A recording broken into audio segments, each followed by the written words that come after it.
if we wanted to rejoin the single market, they wouldn't just let us rejoin, would they? They'd probably make us open our borders again. They'd make us come into line with all sorts of EU diktats and indeed the EU outlook. We couldn't just join the free market without ramifications, could we? The single market is but answer the question. So what would Brussels demand? I am answering the question. Okay. It's four freedoms, which includes freedom of movement of people, free movement of capital, free movement of services. We don't want that, though. We don't want free movement of people.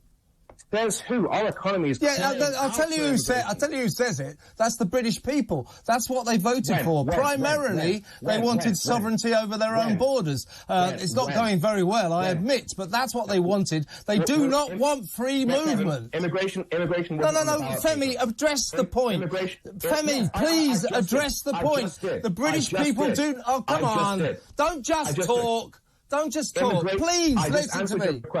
Listen to me. Come on. I just answered your question. Look, look, please address the point. Address the point. The British people do not want freedom of movement. Hence, we're not going to join the free market again.